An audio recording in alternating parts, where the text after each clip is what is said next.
이 시간에는 기름진 양식으로 우리에게 채워주시는 한명기 담임 목사님께서 나오셔서 돌아와 감사하는 사람이 되십시오 란 제목으로 말씀 증거해 주실 때 말씀엔 큰 은혜 받으시길 바랍니다. 목사님께서 나오실 때 두 손을 들고 할렐루야 크게 외치시겠습니다. 할렐루야. 감사합니다. 무대 체질인 사람은 이 마이크를 좀 잘 사용하는 겁니다. 키가 작은데 이렇게 놓고 하니까 안 되고, 키가 크신데도 이렇게 놓고 안 되고, 올라오시면 얘가 말을 잘 듣거든요. 그러니까 마이크 이렇게 조정을 좀 잘 해주셨으면 좋을 것 같아요. 겸손하셔서 그냥 있는 그대로 놓고 쓰시려고 하니까 어려우신데, 전교인 야위에 김정희 권사님께서 후원금을 주셨습니다. 김정희 권사님 안 오셨어요? 오, 감사합니다. 제가 반강요인 것처럼 이렇게 해외 가시는 분들한테 후원금 내라 그랬더니 누가 그러더라고요. 한 분이 안 내네요. 그랬더니 김정희 권사님께서 이렇게 또 후원금을 마련해서 주셨습니다. 네 분이 다 이렇게 후원금을 해주셔서 감사하고, 목사의 말을 듣고 순종했으니까 하나님께서 갑절로 주실 줄로 믿습니다.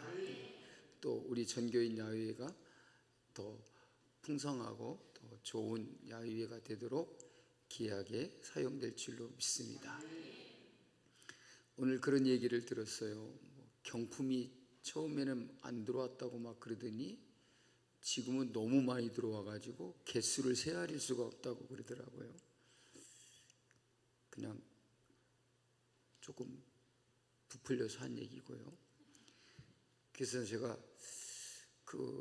작년에도 그렇고 경품을 가져가서 그 현장에서 이렇게 추첨을 해서 주지 왜 안 가져가고 이렇게 표딱지로 만들어갖고 주느냐. 그래서 현장감이 없다, 라이브 효과가 나도록 현장에 가서 경품을 줬으면 좋겠다 그랬더니 여러 말들이 많더라고요. 싣고 가는데 문제가 있다, 싣고 가는데 무슨 사람이 싣고 가는 것도 아니고 관광버스 2대나 오는데 2대 트렁크가 얼마나 큰데 거기다 싣고 가면 되지 그랬더니 너무 많아서 막 이렇게 옮기는 게 되게 조금 불편하다고 그러는 것 같아요. 그래서 아니 구루마 가지고 가서 싣고 가면 되지, 어쨌든 나는 가지고 가라고 하려고 그랬더니 결론은 놔두고 가는 길로 그렇게 한다고. 그래서 이렇게 종이에다가 경품, 크리넥스 티슈 이렇게 써서 그걸 주면 교회 와서 이렇게 받는다 그러더라고요. 또 그러니까 교회 와가지고 또 그거 찾느라고 받느라고 또 한바탕 또 이렇게 좀 그러는데, 그러는 게 쏙 그렇게 경품을 받는 분위기가 좀 이렇게 안 되는 것 같아요. 그래서 좀 수고스럽더라도 그냥 가지고 가서 거기서 하지 그러느냐. 냉장고 하나를 주는 것도 아니고 조그마한 선물들인 것 같은데 아니라 그러는 것 같아도 저 우유경 집사 아니라고 이러고 있잖아요. 근데 어쨌든 간에 거기서 경품 받아갖고 들고 막 흔들고 좋다고 이러는 그런 분위기가 저는 더 좋을 것 같아서, 옛날에 저기 어디입니까, 충주인가요? 어디 그 케이블카 타는데 가가지고 우리 그 식당에서 밥 먹고 주차장에서 이렇게 경품 추첨해갖고 막 주셨잖아요. 그때 막 선풍기도 있고 청소기도 있고 막 그랬는데 그거 받아가지고 오신 분들 한 사람도 무거워서 못 들게 갔다고 버리고 온 사람 하나도 없더라고요. 주면은 다 들고 오더라고요. 그래서 좀 그런 것 같아서, 그런데 제가 꼭 제 의견을 이렇게 관철하려고 하는 건 아니고 경품이 많다는 얘기를 좀 드리려고 말씀을 드렸어요. 이봉구 집사님이 정말 그 야유회를 가고 싶은가 봐요. 어떻게 그렇게 기도를 할 수가 있나요? 남서리 집사들만 건강하게 하시고 남서리 집사님만 기쁨이 충만하게 하시고 즐거움을 만끽하게 해달라고 기도하는데, 그럼 다른 분들은, 권사님들은, 힘드신 분들은 아파도 된다는 거예요. 남설이 집사님만 건강하고 남설이 집사님만 많이 오셔서 좋은 시간 되기를 해달라고 기도하는데, 우리 남설이 집사님들이 나와서 전도를 좀 많이 하게 해달라고 이런 기도를 좀 하시지. 어쨌든 간에 정교인 야유에 대한 기대가 큰 것 같습니다. 뭐 기도한 것 뭐 탓하는 건 아니고요. 어쨌든 이봉구 집사님 그날 오실 거죠? 예? 그날 오실 거죠?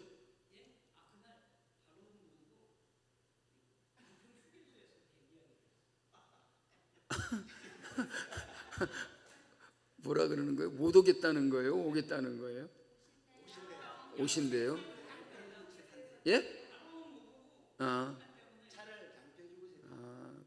7시 반까지 오니까. 그렇구나. 아니, 알아들었는데 교회에서 7시 반에 출발하니까 양평에서 여기까지 오기가 시간이 많이 걸려서, 저분이 주일날마다 2시간 이상 걸려서 예배당에 와요. 참 대단한 열심이고 감사하고, 오늘 저녁에 오시느라고도 아마 수고 많이 하셨을 텐데, 그날 장날은 아니죠? 그날 장날은 아니죠? 나는 5일이어 갖고 장인 줄 알았더니, 그래서 검색하러 가서 모란이 4일 9일이 장이더라고요. 5일장이라고 해서 나는 5일날이 장인 줄 알았더니 장은 아니더라고요. 기도 이렇게 열심히 하셨으니까 꼭 오세요. 네, 제가 버스비는 드릴게요. 제가 대신해서 버스비는 드릴게요. 고맙습니다. 우리 후원금 주신 분들, 제가 목사님이 강요해서 줬다는 생각하지 말고 자원하는 마음으로 후원금을 드렸다라고 이렇게 생각해 주시면 고맙겠습니다. 감사합니다. 고맙습니다. 할렐루야. 오늘도 금요 영성 집회에 은혜와 축복의 현장인 이 기도의 시간에 나오신 사랑하는 모든 성도들 여러분에게 하나님이 주시는 은혜와 축복이 넘치시기를 축복합니다. 여러분, 우리가 이 세상을 살아가면서 참 놀라운 일들을 많이 경험한다라고 생각합니다. 근데 우리가 그리스도인으로서, 크리스찬으로서 살아가면서 항상 우리가 경험하는 놀라운 일들 가운데 하나가 뭔지 아십니까?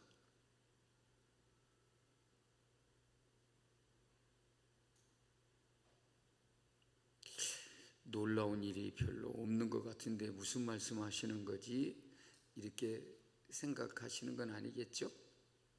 저는 우리가 그리스도인으로서 살아가면서 우리의 삶 가운데서 참으로 놀라운 일들을 많이 경험하는 가운데 한 가지가 뭐냐면, 우리는 참 많은 하나님의 은혜를 받고 있다는 사실입니다.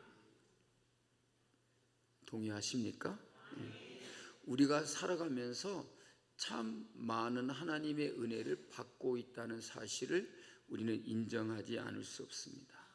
여러분, 아침에 눈을 뜨는 것도 은혜요. 숨을 쉬는 것도 은혜요. 밥을 먹는 것도 은혜요. 아멘 안 하시면 병원에 입원해 가지고 밥을 한 일주일 동안 못 먹어봐야 밥을 잘 먹는 것도 은혜라는 것도 생각할 거예요. 화장실에 가서 볼일 보는데 한 15분, 20분씩 앉아 있으면 참 화장실에 가서 볼일을 잘 보는 것도 얼마나 은혜인지 모릅니다. 여러분, 누군가 곁에 있어주는 것도 은혜요. 예. 또한 무너졌던 우리의 마음이 다시 일어설 수 있는 것도 은혜입니다. 그런데 사람은 참 이상하게도 고통은 오래오래 기억하면서 은혜는 너무 쉽게 빨리 잊어버린다는 거죠. 그러니까 우리가 살아가면서 매일매일 참 놀라운 일들을 경험한다. 그 중에 하나가 참 많은 은혜를 받고 있다라고 하는 것인데, 여러분들은 그 생각이 떠오르지 않는 이유가 뭡니까? 은혜를 너무 쉽게 잊곤 한다는 것이죠. 은혜를 잊고 있지만 마치 공기를 마시면서 숨을 쉬고 있는데도 불구하고 내가 얼마나 그 공기를 많이 들이마시고 또 공기를 마시는 것이 얼마나 참 은혜인지를 모르는 것처럼 우리가 너무 은혜에 대해서 우리가 쉽게 잊어버리는 경향이 있다는 것이죠. 여러분, 아플 때는 그렇게도 하나님을 찾다가도 괜찮아지면 다시 그냥 바빠집니다.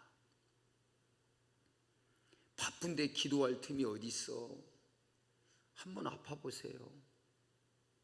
만사를 제쳐놓고 하나님 앞에 기도하는 것이 우선이지 않겠습니까? 그렇게 아플 때는 하나님을 찾다가도 괜찮아지면 그냥 바빠진다는 거죠. 절박할 때는 눈물로 기도하다가도 문제가 해결되면 감사가 사라진다라는 것입니다. 오늘 본문에도 그런 사람들이 등장하고 있음을 우리는 볼 수가 있습니다. 예수님께 고침을 받은 나병 환자는 10명이었습니다. 그런데 놀라운 사실은 10명이 다 치유를 받았지만 주님 앞에 돌아온 사람은 한 사람뿐이었다는 것이죠. 여러분, 10명 중에 9명이 돌아왔다, 한 명만 돌아오지 않았다라고 하면 뭐 그러겠거니 하는데, 여러분, 10명이 다 고침을 받았는데, 치유를 받았는데 9명은 돌아오지 않고 오직 한 사람만 돌아왔다는 거죠. 그것도 유대인이 아닌 사마리아인만 돌아왔다. 자기들은 하나님의 백성이라고, 사마리아 사람은 하나님께 저주를 받고 버림을 받은 사람들이라고 그렇게 치부했던 사마리아 사람은 돌아왔는데, 하나님의 백성이라고 그렇게 큰 소리 치던 유대인 중에는 한 사람도 돌아온 사람이 없었다. 여러분, 한 사람이 예수님께 돌아온 이유가 뭐죠? 감사하러 왔다는 거죠. 오늘 설교 제목이 뭐예요? 돌아온 이유가 감사하러 왔다는 뜻을 담은 거예요. 돌아와 감사하는 사람이 되십시오.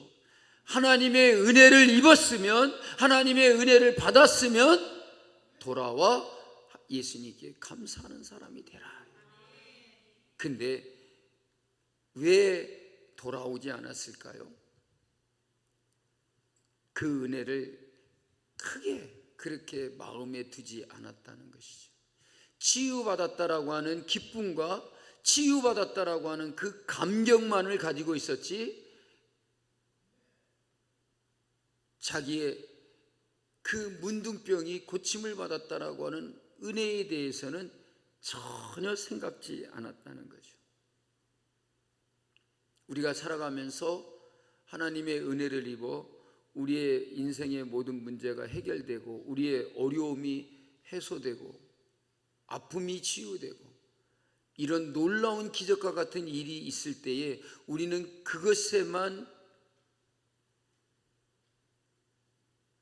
집착하는 자가 되지 말고 받은 은혜에 대해서 감사하는 마음을 가지고 주님께 돌아올 수 있는 자가 되어야 할 줄로 믿습니다. 오늘 이 말씀을 통해서 나는 은혜를 잊고 있었던 사람인가, 아니면 감사로 주님께 돌아오는 사람인가, 우리 자신을 이 시간 돌아볼 수 있는 시간이 되시기를 주님의 이름으로 축복합니다. 여러분, 오늘 말씀에 이 10명의 문둥병자들, 나병 환자들은 정말 절망 가운데 빠졌던 사람들입니다. 그들의 삶에서 희망이라는 단어는 생각할 수도 없는 그런 자들이었습니다. 희망이라고 하는 것은 생각조차도 하지 못했던 그들에게 있어서 이 놀라운 기적이 일어나게 되었다는 것이죠. 그들은 절망 가운데에서 예수님을 만났던 사람들이라는 것이죠. 11절부터 13절 말씀을 보면 예수님께서 지금 예루살렘으로 가는 길이었습니다. 그 길에서 여리고라고 하는 마을을 지나가는데 거기서 이 문둥병자들을 만나게 되는 것입니다.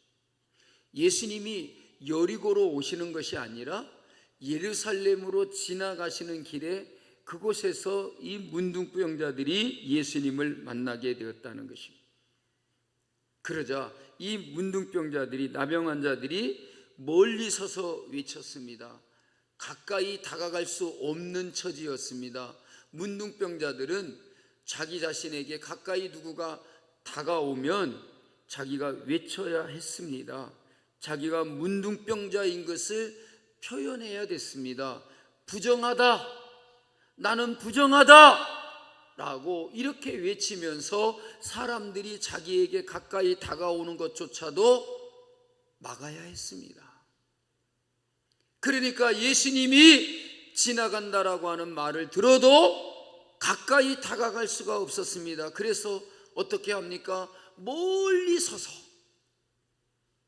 주님과의 거리가 가깝지 않고 멀리 서서 뭐라고 외칩니까? 예수 선생님이여 우리를 불쌍히 여기소서, 이렇게 외쳤다는 말이에요. 여러분, 이 말을 들으면서 그들의 외침이 우리의 여러분 귓전에 들리지 않습니까?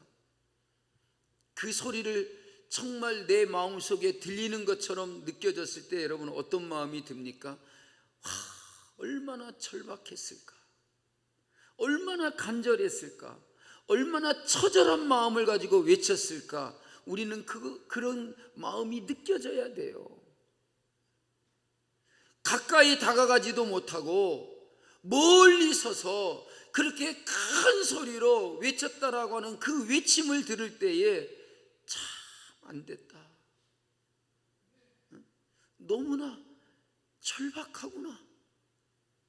우리가 보통 이 시간도 주님 앞에 나와서 잔잔한 목소리로 주님 나의 소원을 들어주시고 이런 기도가 아니란 말이에요.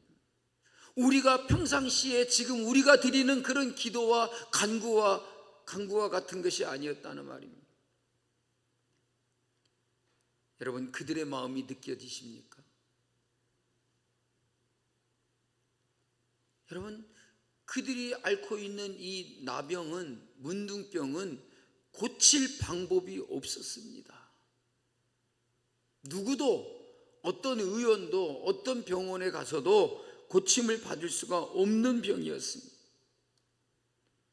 당시에 이 문둥병은 참으로 모든 사람들과 분리되어지고 가족들과도 함께 기거할 수가 없습니다. 부정하기 때문입니다. 사람들의 눈초리는 그들이 하나님께로부터 저주를 받은 자라고 하는 따가운 시선을 받아야 했던 것입니다. 그래서 그 당시에 문둥병은 저주병이었습니다. 하나님께 저주를 받아서 그 병에 걸린 것으로 간주했다는 것이죠. 여러분, 삶 자체가, 인생 자체가 무너져 버리는 그런 병이었다는 말이에요. 그래서 문둥병자들은 자기들끼리 마을 어귀로 나가서, 동네 밖으로 나가서 자기들끼리 모여서 함께 있어야 됐습니다. 가족이 있어도 가족들과 함께 가정에서 기거할 수가 없었다는 것입니다. 아무리 식구들이 그냥 나가지 마, 우리 함께 살아 해도 그렇게 살 수가 없습니다. 왜냐하면 주위의 모든 사람들이 그걸 용납하지 않기 때문에 그래요. 여러분, 그런 거 있지 않습니까?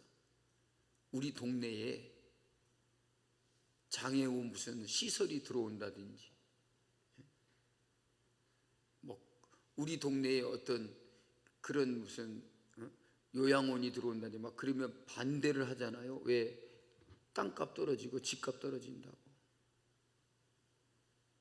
여러분, 오늘날 이 시대에도 그래요.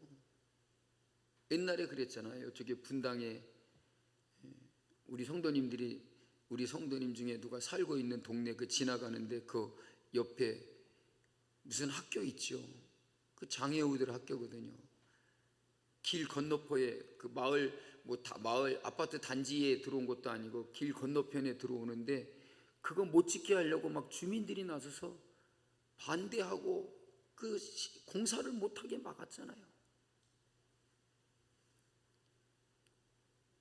그런 얘기 그 동네 사람들 저거 하니까 얘기는 안 하겠습니다만 그래요. 근데 이 당시에는 자기 가족들도 이 문둥병자는 자기 집안에서 내보내야 됐어요. 심하게 말하면 내쫓아야 됐어요.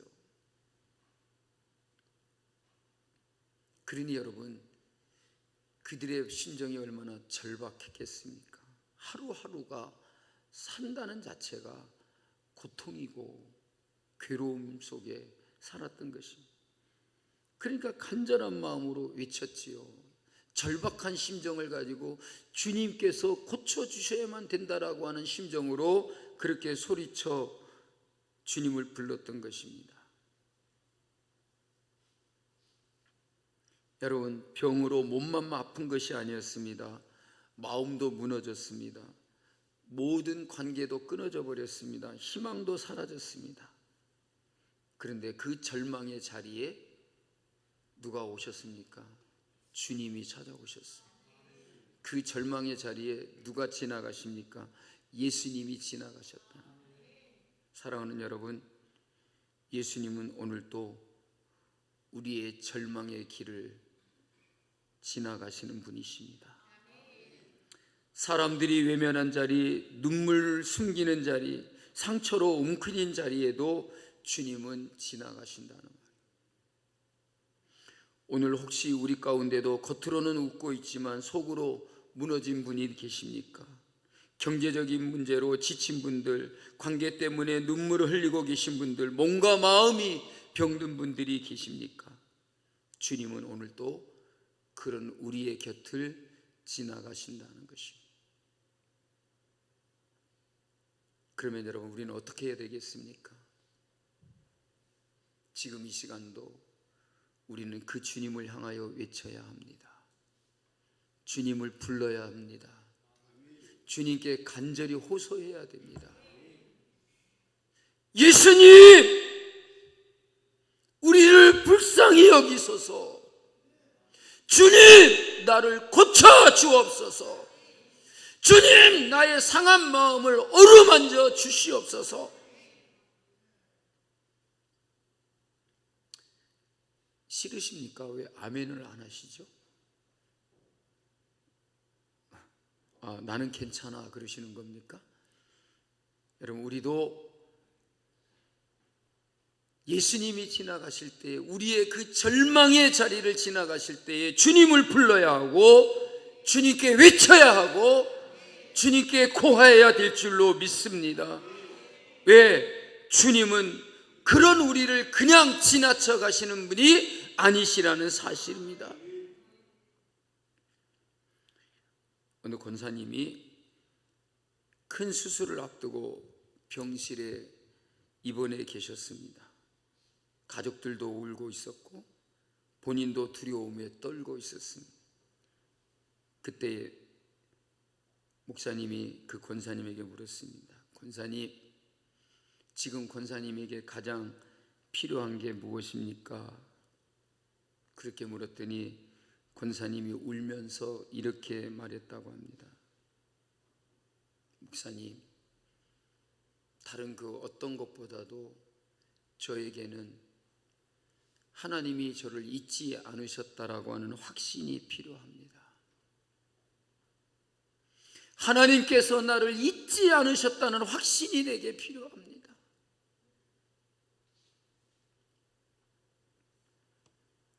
그런데 바로 그날 병실 밖에서 찬양 소리가 들려왔습니다. 내가 너를 떠나지 않으리라. 내가 절대로 너를 버리지 아니하리라. 그 권사님은 눈물을 쏟으며 말했습니다. 하나님이 나를 지나치지 않으시구나. 주님이 나를 결코 지나치지 않으시는구나. 그렇게 주님을 불렀고 주님을 붙잡고 울며 기도했다는 것이고, 사랑하는 여러분, 예수님은 우리의 눈물을 지나치지 않으십니다.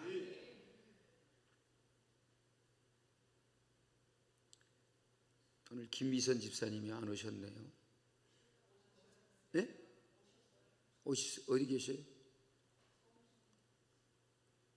하늘로 승천하셨나요? 오셨다며? 네? 아, 시골 가셨어요. 근데 안 온 거잖아요, 그럼. 아, 왔다가 갔어요? 계셨으면 제가 동의를 구하고 얘기를 해야 되는데, 뭐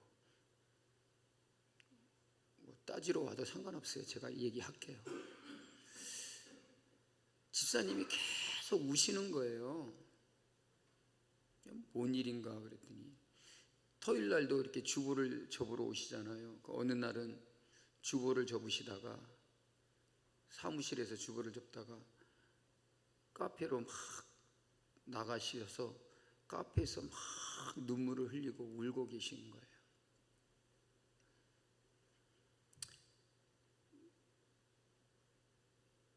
요즘에 늘 예배도 나오시고, 뭐 예배 시간 수요일도 빠지지 않으시고, 금요일도 나오시고, 예배 꼭 나오시고 그러셔요. 그래서 이제 왜 그러신가 하고 물었더니, 병원에서 안과 질환에 대해서 진료를 받았는데 눈에 확막이라는 게 있다 그러더라고요. 그 확막이라는 게 시신경과 붙어 있는 막과 이렇게 달라붙어 가지고 너무나 그게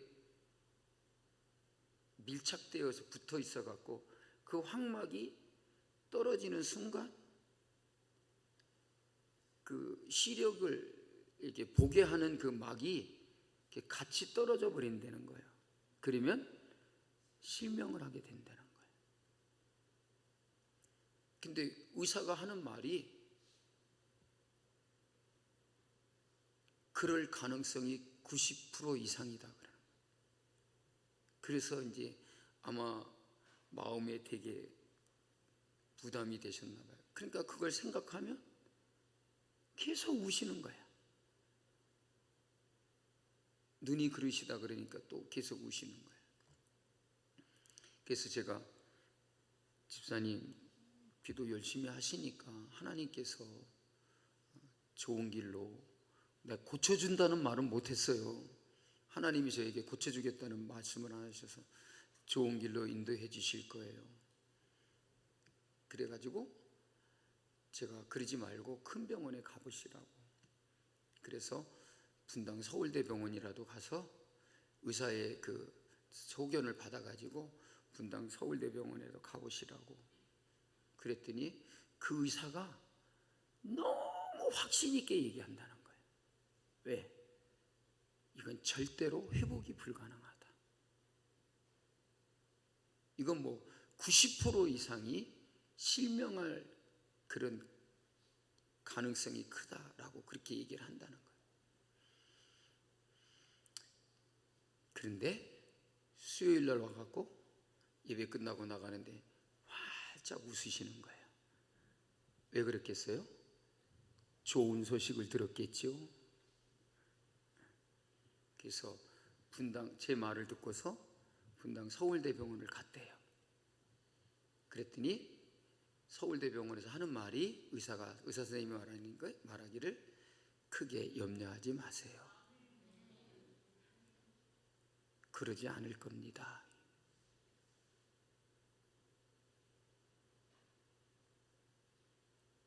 여러분, 우리의 인생 앞에서는 90% 이상이 불가능하다라고 하는 말을 들을 수도 있어요. 그러나 또 다른 것은 하나님께서 그러지 않을 것이다 라고 하는 이야기도 듣게 해주셔요. 그래서 우리는 어려움과 절망 앞에서 여러분 걱정하지 말아요. 그래서 얼굴이 밝아졌어요. 수요 예배 끝나고 나자 그냥, 항상 예배 끝나고 나면 얼마나 눈물을 흘렸는지 눈이 붉게 가지고 그러셨어요. 근데 환하게 웃으시면서 그런 말씀을 하시는 거예요. 여러분, 하나님을 믿으면 돼요. 내가 어려움에 처해 있을 때 주님은 결코 나를 지나쳐 가지 아니하시고 우리의 곁을 찾아오시고 우리를 지나가신다는 거예요.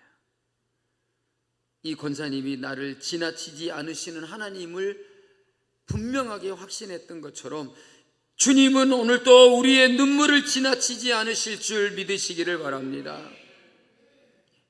여러분, 오늘 본문에서 우리가 발견할 수 있는 말씀은 이것입니다. 순종하는 순간 기적이 시작된다. 예수님은 그들에게 이렇게 말씀하셨습니다. 가서 제사장들에게 너희 몸을 보이라. 여러분, 그 당시에 문둥병자들은 그 문둥병이 깨끗하게 고쳐졌다, 문둥병에서 나았다라고 하는 것을 누구에게 가서 확인받았냐면 제사장에게 가서 확인을 받았어요. 그러니까 제사장에게 가서 확인받으라는 것은 너희들의 문둥병이 나을 것이다, 그걸 말씀하시는 거죠. 그러니까 예수님이 나았다, 문둥병이 나을 것이다 이렇게 말하는 게 아니라 제사장에 가서 보이라. 중요한 것은 뭐냐면 그들의 나병이, 문둥병이 낫지 않았다는 사실이에요. 예수님이 이렇게 말씀하실 때에도 문둥병이 고쳐지지 않았다는 사실이에요. 그런데도 주님이 제사장들에게 가서 너희 몸을 보이라 그랬어요. 왜 그랬을까요? 주님이 고쳐주시겠다라고는 약속이에요. 그 약속을 믿는다면 우리는 어떻게 해야 되겠습니까? 순종해야 되겠죠. 이 10명의 문둥병자가 예수님이 이렇게 말씀하시면 어떻게 해야 되겠습니까? 예수 선생이요, 우리 몸을 봐요. 지금 이러고 있는데 아니 뭐 어떻게 고쳐주고 나서 가서 보이라 그래야지. 하나도 나은 게 없는데, 고쳐지지 않았는데 왜 가서 보이라고 합니까? 그럼 그렇게 따져 물을 수 있지 않습니까? 여러분들은 안 따진다고요? 저 같으면 따져 물었을 것 같아요. 봐요, 지금 하나도 안 나았잖아요. 근데 무슨 가서 보이라 그래요? 낫게 해주신 다음에 가서 보이라고 좀 하세요. 이렇게 말할 수 있지 않겠습니까? 그런데 여러분, 이 말씀이 우리에게 던지는 질문이 뭡니까? 너는 순종할 수 있느냐? 낫지 않았지만, 문둥병이 지금 나은 상태가 아니지만 가서 보이라고 하니까 가서 보일 수 있느냐? 너는 갈 수 있느냐? 너는 순종할 수 있느냐? 라고 묻는 것이죠. 여러분, 순종할 수 있습니까? 3분만 아멘 하시는군요. 한 5분은 그때 가서 봐야 될 것 같습니다. 나는 그렇게 못할 것 같은데요, 그러신 분도 있을 것 같아요. 여러분, 몸은 그대로였습니다. 문둥병이 있는 그 상태였습니다. 상황은 조금도 달라진 게 없었습니다. 그런데도 여러분, 그들이 어떤 행동을 취합니까? 예수님의 그 말씀을 듣고서 순종했다는 거예요. 제사장들에게 갔다는 거예요. 여러분, 왜 그들이 주님의 말씀에 그대로 순종했을까요? 그들은 너무나도 절박한 상태였어요. 여러분, 우리의 기도가 절박한 기도가 돼야 돼요. 해도 되고 안 해도 되는 그런 기도가 아니라 반드시 해야 된다. 주님의 응답을 받아야 된다. 주님의 말씀을 들어야 된다. 이런 절박한 심정을 가지고 기도하면 무슨 말씀을 하시든지, 내게 어떻게 하라고 하든지 내가 그 말씀에 순종하며 따를 수 있다는 거예요. 절박하지 않으면 여러분, 순종하지 않을 수도 있어요. 그만큼 절박한 심정이었기에 가서 보이라고 하는데 뭐 가서 못 보일 게 뭐가 있어. 그래서 제사장들에게로 순종하여 가기 시작했죠. 그리고 성경이 뭐라고 말합니까? 예? 예수님이 가라 그랬는데 그들이 갔다 그랬어요. 그 다음에 뭐라 그러셨어요? 아니, 제 얼굴을 쳐다보면 안 보여요. 성경책을 들여다봐야 보이지. 그 뒤에 뭐라고 그랬어요? 가다가 깨끗함을 받은지라. 여러분, 그냥 있다가 깨끗함을 받은 거 아니에요. 그 자리에 머물러 있으면서 깨끗함을 받은 거 아니에요.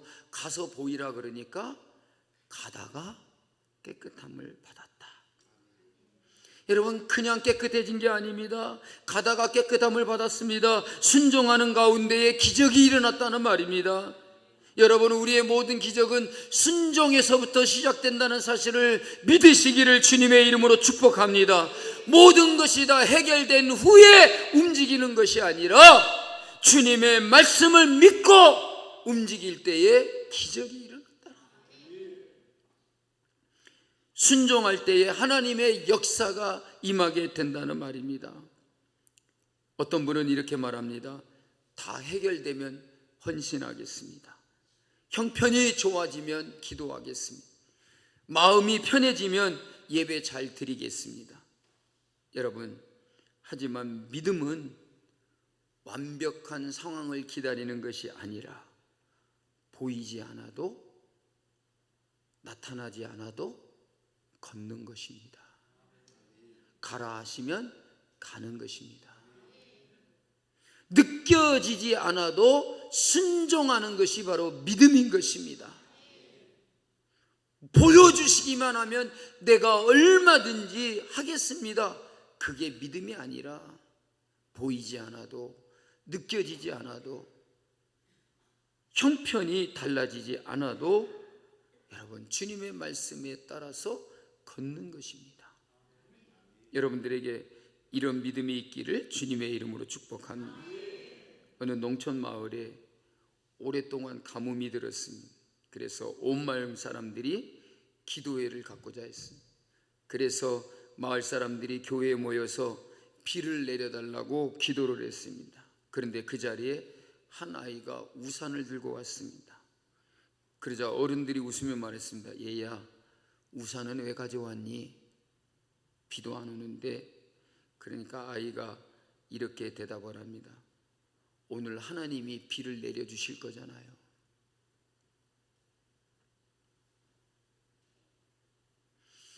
비가 내리니까 우산을 가져온 게 아니라 비를 내려달라고 기도하니까 하나님이 오늘 비를 내려주실 것이라고 고백하는 것이 이게 믿음인 것입니다. 여러분, 믿음은 하나님이 행하실 것을 바라고 행동하는 것입니다. 하나님의 말씀을 붙잡고 오늘 또 걸어가는 것입니다. 근데 문제는 그 다음입니다. 가다가 제사장들에게 보이지도 않았는데 문둥병에서 깨끗함을 받았다 그랬습니다. 그런데 이 10명 중에 한 명이 예수님께 돌아왔다는 것입니다. 뭐 하려고요? 감사드리러 돌아왔습니다. 여기서 우리가 분명히 기억해야 될 것은 그것입니다. 너는 이런 은혜를 입었을 때에 어떻게 하겠느냐? 김창기 권사님, 오랫동안 새벽기도도 안 보이고 수요 예배도 안 보이고 그러셨어요. 잘 다녀오셨어요? 예, 잘 다녀오셨다니까 다행이에요. 김창희 권사님 같았으면 어떻게 했을까요? 어떻게 했을까요? 예,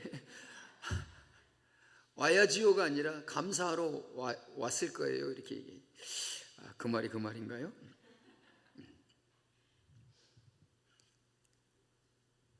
여기에서 오늘 주님께서 우리에게 도전을 주시는 겁니다. 너는 어떻게 하겠니? 라는 거예요. 우리는 어떤 사람이 되어야 되겠습니까? 돌아오는 한 사람이 되어야 된다. 은혜를 받았으면 주님께로 돌아오십시오. 그 돌아오는 발걸음은 감사하러 오는 걸음. 여러분, 감사가 무엇일까요? 누가 그러더라고요.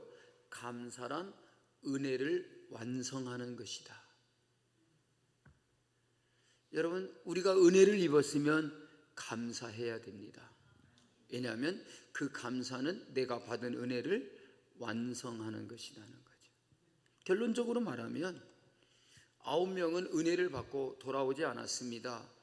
감사하러 오지 않았다는 얘기죠. 그런데 한 사람만 왔습니다. 그는 사마리아인이었습니다. 그냥 심한 말로 말하면 유대인들이 개 취급하는 사람이었습니다. 그 당시에 유대인들은 개를 부정한 짐승 중에 하나로 여겼습니다. 그런데 그 사마리아 사람이 감사하러 왔습니다. 그래서 주님이 물었습니다. 야, 10명이 다 치유받은 거 아니냐? 10명이 다 깨끗함을 받은 거 아니냐? 그런데 9은 어디 있냐? 물으신 거예요. 그거 여러분 보세요. 그 후에 어떤 일이 일어났는가 보세요. 돌아오지 않는 사람들은 그냥 그걸로 끝났어요. 문둥병을 치유받은 거로, 깨끗함을 받은 것으로 그게 끝난 거예요.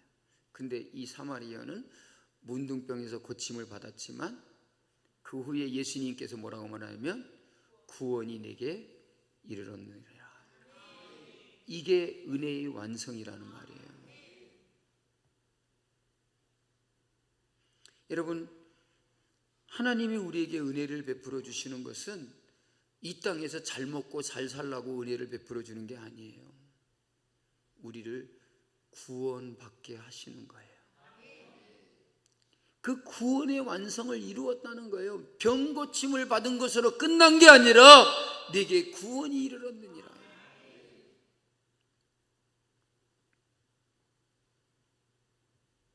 여러분, 은혜를 받은 것과 은혜를 아는 것은 다릅니다. 10명 모두 다 기적을 경험했습니다. 그렇지만 한 사람만 예수님께 나왔습니다. 예수님께 돌아왔습니다. 그리고 예수님을 붙들었습니다. 여러분, 사람은 기적보다 감사를 잃어버릴 때가 더 위험하다는 것입니다. 아무리 은혜를 입어도 감사치 못하는 것은 정말 위험한 일이라는 것입니다. 여러분, 감사가 사라지면 은혜도 당연해집니다. 숨 쉬는 것도 당연하고요, 먹을 수 있는 것도 당연하다고 생각하고요, 일할 수 있는 것도 당연한 것으로 여기고요, 가족도 당연하고 교회도 당연하고 예배도 당연한 것처럼 그렇게 생각한다는 거예요. 여러분, 당연한 것 아니에요. 절대로 당연한 것 아니에요. 모든 것이 다 하나님의 은혜일 뿐인 것입니다. 여러분, 감사가 사라지면 은혜가 당연해지고, 그러고 보면 우리의 심령이 메마를 수밖에 없다는 것입니다. 어떤 청년이 어머니가 돌아가시고 어머니를 잃고 난 뒤에 처음으로 살던 빈집에 들어갔습니다. 그런데 한 가지 놀라운 것을 발견했습니다.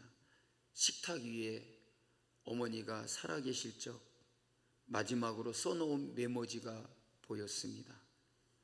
그 식탁 위에 놓여진 메모에, 아들아, 냉장고에 반찬을 마련해놨다. 밥은 꼭 챙겨 먹어라. 그 메모를 보는 순간 청년은 바닥에 주저앉아 엉엉 울었습니다. 늘 먹던 밥이었는데, 늘 듣던 말이었는데 그때는 몰랐습니다. 그게 사랑과 은혜였다는 것을 그제서야 깨닫게 된 것입니다. 사랑하는 여러분, 우리는 너무 많은 은혜 속에 살고 있습니다. 그래서 오히려 그 은혜를 쉬 잊어버리고 살고 있습니다. 그래서 오늘 하나님께서 우리에게 묻습니다. 너는 감사하며 돌아오는 사람이냐? 라고 묻습니다. 오늘 우리 모두 다 하나님의 은혜를 잊고 사는 사람이요, 하나님의 은혜를 잊고서 감사하며 돌아오는 그런 심령이 되기를 주님의 이름으로 축복합니다. 여러분, 감사는 신앙의 꽃입니다. 감사는 믿음의 향기입니다. 여러분, 감사하는 사람은 우리의 환경을 넘어서 주님을 보게 됩니다. 눈물이 있어도 감사합니다. 문제가 있어도 감사합니다. 아직 이루어지지 않았어도 감사합니다. 왜냐하면 주님이 나와 함께 하심을 믿기 때문입니다. 오늘 우리 자신들을 돌아보면서 참으로 우리는 하나님의 은혜를 잊고 있으며 그 은혜에 감사하며 주님께 돌아올 수 있는 우리 모두가 될 수 있기를 주님의 이름으로 축복합니다. 찬양 드리겠습니다.